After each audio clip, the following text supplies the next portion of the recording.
एक बार की बात है, हरे भरे जंगलों के भीतर बसे सदाबहार गांव में लिली नाम की एक युवा लड़की रहती थी।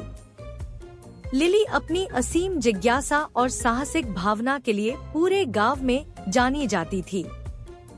उसने अपने दिन जंगल की खोज, छिपे हुए खजानों की खोज और उन सभी प्राणियों से दोस्ती करने में बिताए जो जंगल को अपना घर कहते थे। एक दिन जब लिली जंगल में घूम रही थी, उसकी नजर पत्तों के ढेर के नीचे छिपे एक रहस्यमय पुराने नक्शे पर पड़ी। मानचित्र में एक दूर के पहाड़ को दर्शाया गया है, जिसके बारे में कहा जाता है कि यह एक पौराणिक इंद्रधनुष रत्न का घर है। अफवाह है कि इस रत्न में जादुई शक्तियां हैं, जो इसे रखने वाले किसी भी व्यक्ति के लिए खुशी और खुशी लाने में सक्षम है। इस तरह के शानदार खजाने की संभावना से उत्साहित होकर लिली ने इंद्रधनुष रत्न की खोज में निकलने का फैसला किया। अपने भरोसेमंद साथी रस्टी नामक एक शरारती लोमड़ी के साथ वह अपनी यात्रा पर निकल पड़ी। उनका मार्ग चुनौतियों और बाधाओं से भरा था। उन्होंने उफनती नदियों को पार किया, खतरनाक चट्टानों पर चढ़े और अंधेरी और रहस्यमय गुफाओं में से रास्ता निकाला। लेकिन इस सब के दौरान लिली दृढ़ रही, दुनिया में खुशियां लाने के लिए इंद्रधनुष रत्न की शक्ति में उसके अटूट विश्वास से प्रेरित होकर। रास्ते में उनका सामना विभिन्न प्राणियों से हुआ, जिनमें से प्रत्येक का अपना संघर्ष और कठिनाइयां थी। लिली जहां भी गई, मदद का हाथ बढ़ाया, जहां भी गई, दया और करुणा फैलाई। जैसे ही वे पहाड़ के पास पहुँचे, लिली और रस्टी को अब तक की सबसे बड़ी चुनौती का सामना करना पड़ा। कांटों की एक ऊंची दीवार ने उनका रास्ता रोक दिया।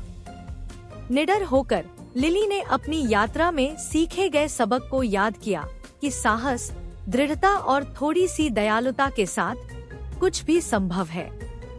लिली ने अपनी सारी ताकत लगाकर एक मधुर धुन गाना शुरू कर दिया। उसकी आवाज पूरे जंगल में गूंज रही थी। उसे यह देखकर आश्चर्य हुआ कि कांटे अलग होने लगे, जिससे सीधे पहाड़ की चोटी तक जाने का रास्ता बन गया। अंत में वे शीर्ष पर पहुँचे, जहां उन्होंने इंद्रधनुष रत्न को सूरज की रोशनी में झिलमिलाता हुआ पाया। उसके रंग हजारों इंद्रधनुषों की तरह नाच रहे थे और चमक रहे थे। जैसे ही लिली मणि पर दावा करने के लिए आगे बढ़ी, उसने महसूस किया कि एक गर्म, उज्जवल ऊर्जा उसे घेर रही है, जिससे उसका दिल खुशी और खुशी से भर गया है। लेकिन जैसे ही उसने मणि को अपने हाथ में लिया, उसे एहसास हुआ कि इसकी असली शक्ति खजाने में नहीं, बल्कि उसे खोजने के लिए की गई यात्रा में है। उसने जो मित्रताएं बनाई, जो दयालुता उसने दिखाई और जो बाधाएं उसने पार की, ये असली खजाने थे जिन्होंने उसे सच्ची खुशी दी थी। अपने चेहरे पर मुस्कान और दिल में इंद्रधनुष रत्न के साथ लिली एवरग्रीन गांव लौट आई, जहां उसने अपनी कहानी उन सभी के साथ साझा की जो सुन रहे थे। और उस दिन के बाद से गांव हंसी, प्यार और एक उज्जवल कल के अंतहीन वादे से भर गया। और इसलिए प्रिय पाठक, इसे याद रखें, सच्ची खुशी भौतिक धन या संपत्ति में नहीं मिल सकती है, बल्कि उस दयालुता में पाई जा सकती है जो हम दूसरों के प्रति दिखाते हैं और हमारे रास्ते में जो साहसिक कार्य शुरू होते हैं। क्योंकि अंत में मंजिल नहीं, बल्कि यात्रा ही मायने रखती है। बच्चों, अगर आपको यह वीडियो पसंद आया हो तो इस वीडियो को एक लाइक और इस चैनल को सब्सक्राइब करें। हम आपको अगले वीडियो में मिलेंगे।